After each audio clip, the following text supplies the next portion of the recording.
வணக்கம் இடமலம் நேயர்களே. சமீபத்தில இடமலம் சேனல்ல வந்து நெறைய சினிமா சம்மந்தப்பட்ட காணொளிகள்லாம் வருது அப்படின்னு நெறைய பேர் விமர்சனமா வச்சிருந்தீங்க.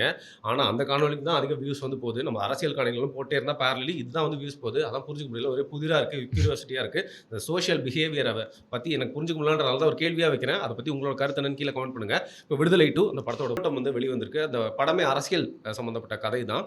அதாவது கம்யூனிஸ்ட்கள் பத்தின, நக்சல் பத்தின கதை வந்து பேசுறது. ஆனாலும் அதையும் தாண்டி அந்த படத்தோட முன்னோட்டத்தில வரக்கூடிய அந்த டயலாக்ஸ்லாம் முழுக்க முழுக்க நிகழ்கால அரசியலை ரிஃப்ளெக்ட் பண்ற மாதிரியும் கொஞ்சம் சர்ச்சைக்குள்ளானதாகவும் ஒரு கதை குறித்து தான் கிஷோர் கிஷாமி கிட்ட அவர் என்ன அப்சர்வ் பண்ணியிருக்காரு அப்படிங்கிறத கேள்வியாக கேட்டு தெரிஞ்சுக்க போறோம். வணக்கம். வணக்கம். அந்த படத்தோட முன்னோட்டத்தை பார்த்தீங்களா? பார்த்தேன்.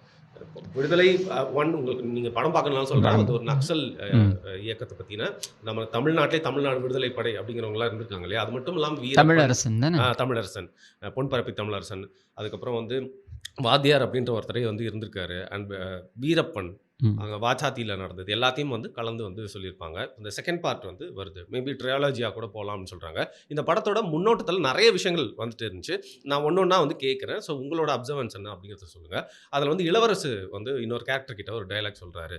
என்ன மாதிரி ஏழைங்கள்லாம் படிக்கணும்னா படிக்காத ஒருத்தன் வந்து தண்டவாளத்தில் தலை வச்சதுனால தான் நீ வந்து இன்னைக்கு படிச்சுட்டு கால் மேலே கால் போட்டு உட்காந்து பேசுகிற அப்படின்னு சொல்லுவார். அந்த டைலாக் தண்டவாளத்தில் எதற்காக தலை வைத்தார்கள்? இதுதான் கேள்வி.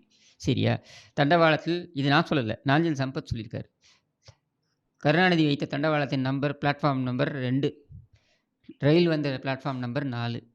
சரியா? அப்போ ரயில் வராத பிளாட்ஃபாரத்தில் தலை வைத்தார் அப்படின்னு சொல்லிட்டு ஒரு இது இருக்குது. இதில் பெரிய உச்சபட்ச காமெடி என்னன்னாக்கா 2011, 16 காலகட்டத்தில் திமுக ஒரு ரயில் மறியல் போராட்டம் பண்ணாங்க. ரயில் வந்து நவுந்துக்கிட்டு இருக்கு. இவங்க ரயிலுக்கு பின்னாடி நின்று ரயில் மறியல் போராட்டம் பண்ணாங்க. இவங்க மேல ஏத்திர வேணாம்னு சொல்லி பின்னாடி பக்கம் போயிருக்காங்க. என்னங்க நான் சீரியஸா தான் சொல்கிறேன். இதுதான் இவங்களுடைய இது. ஆனால் உண்மையிலேயே இந்த ரயில் தண்டவாளத்தில் தலை வைத்தார் அப்படின்ற வரலாறு இருக்கு இல்லையா? இந்த வரலாறை நிறைய பேர் தெரிந்துக்காததுனால இப்போ இருக்கக்கூடிய ஜென்ரேஷன்லாம் தெரிஞ்சுக்கல. உண்மையாகவே கருணாநிதி தண்டவாளத்தில் தலை வச்சார் போல இருக்குது அப்படின்ட்டு. ஆனால் நடந்தது என்ன அப்படின்னா, ராமகிருஷ்ண டால்மியான்னு ஒருத்தர் இருந்தார். யங் ஆண்டர்பிரனர், பீகாரை சேர்ந்தவர்.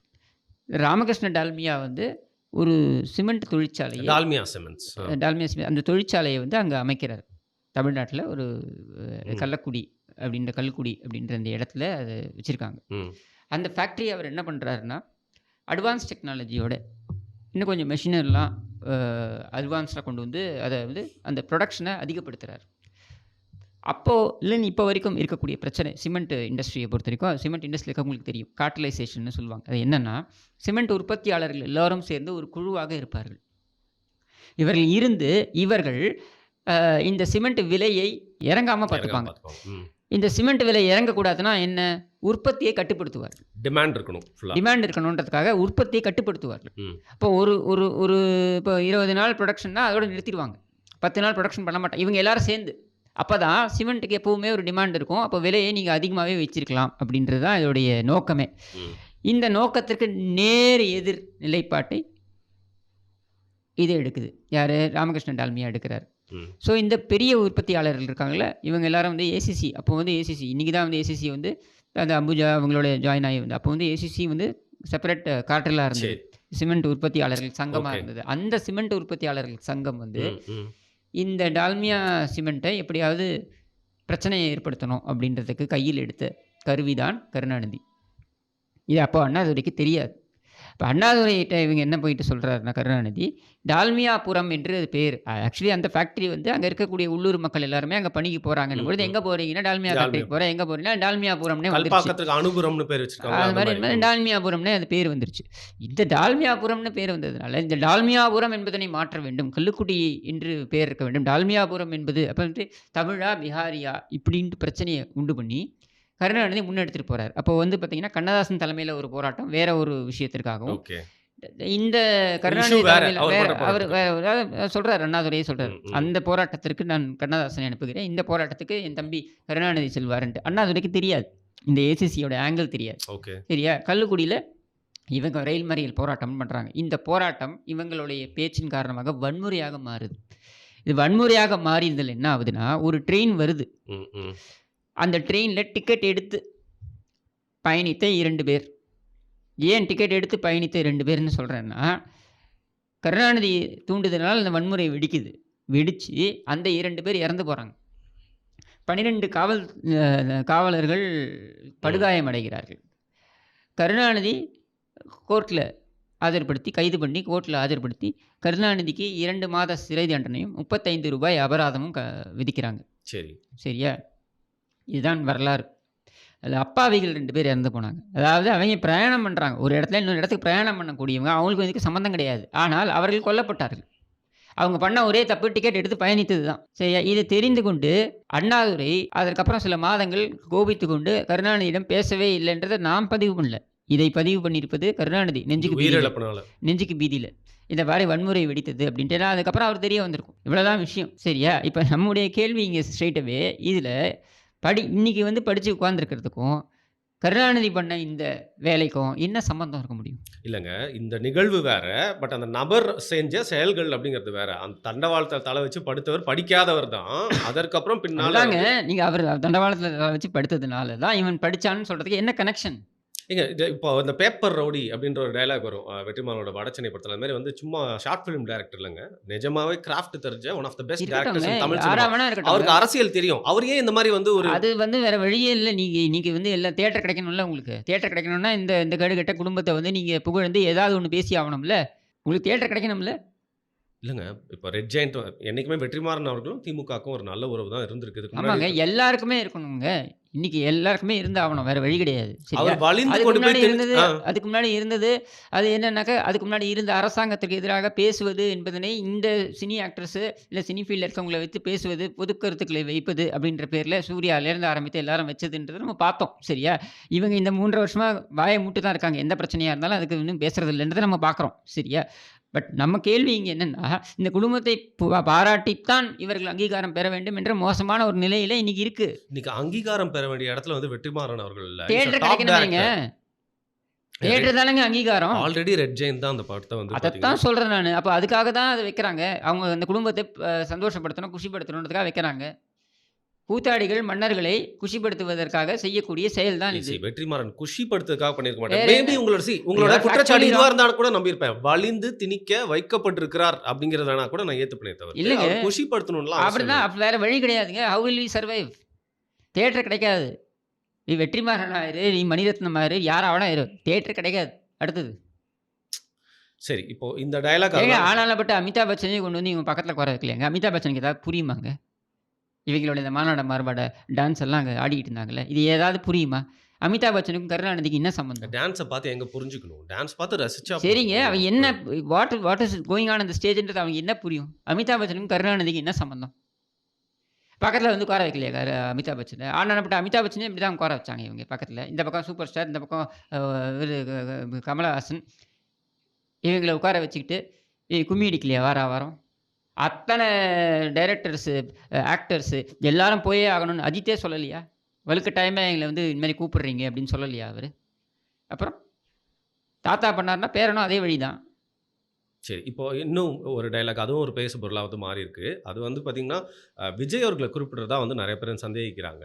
கொள்கை இல்லாத தலைவர், சரியான கொள்கை இல்லாத தலைவர் வெறும் ரசிகர்களை தான் உருவாக்கும் அப்படின்னு சொல்லியிருக்காங்க. அது டைரக்டா விஜய் பார்த்து தான் சொல்றாங்க. ஆனால் திமுக காரங்களாம் சீமான் அவர்களே உங்களை பார்த்து தான் சொல்லியிருக்காங்க. சீமானுக்கு கொள்கை இருக்குங்க.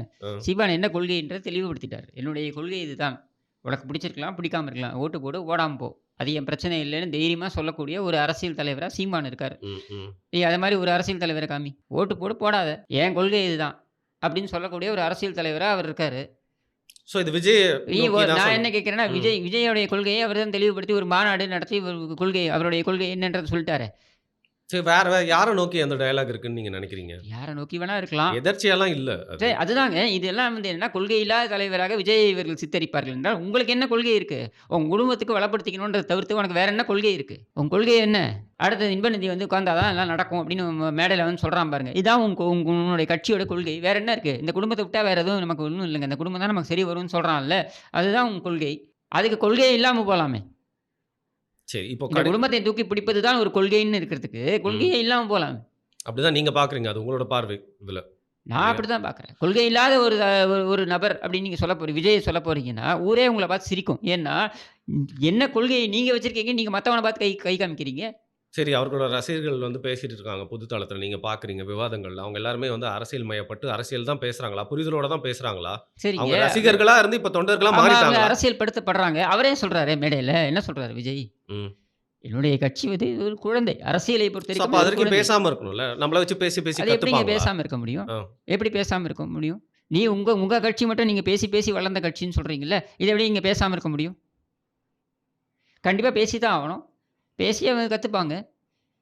சரி. ஓகே. நம்மள வச்சு கத்துப்பாங்க அப்டின்ட்டீங்க. நம்ம கடைசியா. ஜனநாயகமே அதுதாங்க. ம். நம்மளுடைய பிரதிநிதியாக வரக்கூடியவர்கள், சரியா? நம்மளிருந்து தான் ஒருத்தரா வராங்க. சரியா? அவங்க ஓவர் நைட்ல அவங்க வந்து வரதுக்கு அவங்க என்ன உதவாநிதியா? சரி. யாருக்கோ பொறந்தான் அதனால வந்தான்னு இருக்கிறதுக்கு. அப்படி கிடையாது. எல்லாமே கஷ்டப்பட்டு தெரிஞ்சுட்டு தான் வரான். ஓகே. யாரும் வந்து மேதாவி, அரசியல் மேதாவிகளா வந்து இங்க குதிக்கிறது இல்ல. அரசியல் படுத்தப்படுகிறார்கள். அப்படி அரசியல் படுத்தப்படும்பொழுது அவர்கள் கற்றுக்கொள்கிறார்கள். சரி. கடைசியா ஒரு டயலாக். இந்த 3 விஷயம் தான் பேசணும்னு நெனச்சேன். இந்த டயலாக்ல எனக்கு ஒரு ஒப்புதல் இருக்கு. எனக்கு இதுல எந்த ஒரு எதிர்ப்புமே இல்ல. அதாவது சாதியா, மதமா வந்து பிரிஞ்சு கிடக்குறாங்க. ஆனா வந்து மொழியா, இனமா வந்து ஒன்றுபடணும்னு நெனைக்கிறவங்கள பார்த்து தான் நீங்க பிரிவினைவாதிகள் அப்படிங்கிற ஒரு லேபிள குத்த பார்க்குறீங்கன்ற டயலாக் இருக்கு. இத நான் வந்து ஆமோதிக்கிறேன். இதுல நான் முழுசா வந்து உடன்படுறேன். உங்களோட அரசியல் சாதியா பார்வை எப்படி? இப்ப ம். நீங்க சாதியா பிரிஞ்சு கிடக்குறாங்க அப்படின்னு நீங்க சாதியா, சொல்றீங்க. மதமா? ம். மதமா வந்து பிரிஞ்சு கிடக்குறாங்கன்னு சொல்றீங்க. ம். மொழியா வந்து இனமா வந்து அவங்க ஒன்று சேர்றாங்க அப்படின்றீங்க. ம். இது எப்படி நீங்க சாத்தியப்படுத்துவீங்க?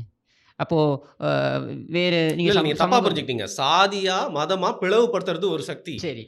ஆ இனமா, மொழியா வந்து பார்த்தீங்கன்னா, எல்லாரையும் ஒன்றிணைக்க ஒரு சக்தி வந்து முயற்சி செஞ்சுட்டு இருக்கு. சரிங்க. அவங்கள இனமா பார்த்து பிரிவினைவாதிங்கன்னு இந்த எதிர்ல இருக்கவங்க ரைட் விங் பீப்பிள் சொல்ற மாரி தான் இருக்கு. ஆமாங்க. நீங்க இனமா, மொழியா அப்படின்னு நீங்க சொல்றீங்க அப்படின்னா, அப்ப ம். வேற்று மொழியில இருக்கவங்க? அது அந்த மொழி, அந்த லேண்டுக்கு உண்டான அரசியல். அது அந்த எப்படி நீங்க இனத்துக்கு முடிவு உண்டான அரசியல். பண்ணுவீங்க? ஒரு மொழி, ம். ஒரு லேண்டுக்கானது தான் நீங்க எப்படி முடிவு பண்ணுவீங்க? எப்படி மாட்டிக்கிட்டீங்க பார்த்தீங்களா? இந்த டயலாக்ல உங்களுக்கு எவ்வளோ கான்ட்ரடிக்ஷன் இருக்கு பாருங்க. இல்லங்க ஒரு மொழி இந்த லேண்டுக்கு தான் நீங்க எப்படி முடிவு பண்ணுவீங்க? சரி, இது வந்து நான் உங்ககிட்ட வந்து டிபேட் பண்றதுக்காக கேட்கல. இல்ல நான் கேட்கிறேன். நான் தெரிஞ்சுக்கணுன்றதுக்காக கேட்கிறேன். ம். அதாவது ம். என்னை பொறுத்தவரைக்கும் ம். ஒரு ஒரு இடம் என்பது எல்லோருக்குமானது. ம். சரியா? அப்படின்னும் பொழுது நீங்க மொழி, சாதி, இன வேற்றுமைகள் எதுவுமே இருக்கக்கூடாது. அப்படின்றது தான் நாம சொல்லக்கூடியது. ஸோ அப்படி பார்க்கும் பொழுது, நீங்க எப்படி இத வந்து ம். பொருத்தி பார்க்குறீங்க? ஓகே. ட்ரம்ப் கிட்ட போய் சொல்லுங்க. மெக்சிகோல வால் கட்டாதீங்க. எல்லாரையும் உள்ள விட்டுருங்க. ஏன்னா எல்லாருமே ஒண்ணு இல்ல. தான். எல்லாருமே ட்ரம்ப் மனிதர்கள் தான். நீங்க இனமென புரிஞ்சுக்கோங்க. பிரிந்தது இல்ல. போதும். அந்த பாட்டெல்லாம் நீங்க பாடுவோம். நல்லா புரிஞ்சுக்கோங்க. ம். ட்ரம்ப் சொல்றத நீங்க தப்பா புரிஞ்சுட்டு இருக்கீங்க. ட்ரம்ப் வந்து லீகலா உள்ள வரத பத்தி எதுவுமே தப்பா சொல்லல. It's a land of opportunity. America is a land of opportunity. நீங்க சட்டப்படி வாங்கன்றாரு. சட்டத்திற்கு புறம்பா வரக்கூடியவங்க லயபிலிட்டீஸ்ன்றாரு. 2த்துக்கும் நெறைய வித்தியாசம் இருக்கு. நீங்க நெறைய இப்ப பாகிஸ்தான்லேருந்து இங்க வராங்கன்னு வைங்க. சட்டப்படி வர்றதுன்றது வேற. அவங்க வர்றது வேல்யூ அடிஷன். சட்டத்திற்கு புறம்பா வராங்கல்ல, அதத்தான் அவங்க வெளியேற்றப்படணும்னு சொல்றாரு. இல்ல அதுலயும் பார்த்தீங்கன்னா, மாற்றாந்தாய் மனப்பான்மை வந்து தமிழர்களுக்கு மட்டும் தான். ஏன்னா மாற்றாந்தாய் வந்து ஏன்? இலங்கையில இருந்து வந்தவங்க இன்னும் அகதிகளா தான் பார்க்கப்படுறாங்க. அவங்களுக்கு குடியுரிமை வந்து அவங்க குடுக்கப்படல. வேண்டான்றாங்க. அவங்கள நெறைய பேர் வேண்டாங்கிறாங்க. எங்களுக்கு திரும்பி நீங்க இலங்கைக்கு கொண்டு போங்கன்றாங்க. எங்கள திரும்பி மறுகுடியமர்ப்புன்றது எனக்கு அங்க நடக்கணுன்றாங்க. சரியா? ஐ அம் சேயிங் தட் சட்டப்படி யாராவது வந்திருக்காங்களா? அவங்க வாய்ப்பு தேடி வந்திருப்பாங்க. பொருளாதாரத்தை வளப்படுத்திக் கொள்வதற்காக வந்திருப்பாங்க. வாய்ப்பு தேடி வந்திருப்பாங்க. இப்படி வரக்கூடியவர்கள் அப்படின்றது வேற. அது தனி அளவுகோலா நீங்க பார்க்கணும். 2வது பெர்சிக்யூஷன். அதாவது ஒரு மொழி சார்ந்தோ, இல்ல இனம் சார்ந்தோ, மதம் சார்ந்தோ அவங்க வந்து விரட்டியடிக்கப்படுகிறார்கள் அப்படின்னும் பொழுது, அதையும் நம்ம வந்து ஒரு மனிதாபிமான அப்ரோச்ல நம்ம வந்து அத ம், பார்க்கணும். ம். ஆனால் திருட்டுத்தனமா நீ ஊடுருவுறல்ல, அத வந்து ஏத்துக்க முடியாதுன்றாரு ட்ரம்ப். அவ்வளவுதான். நீங்க தப்பா புரிஞ்சுகிட்டு இருக்கீங்க. சரி, ஓகே. இப்ப இந்த படம் வெளிவரும். அதற்கப்புறமும் அதுல நம்மளுக்கு கேட்காத, நம்மளுக்கு காட்டப்படாத நெறைய டயலாக்ஸ் இருக்கும். தொடர்ந்து வந்து அத பார்த்துட்ட பிறகு அத பத்தி வந்து நம்ம ஃபாலோ அப் மாரி வந்து பேசலாம். மிக்க நன்றி உங்களோட வியூஸ்க்கு.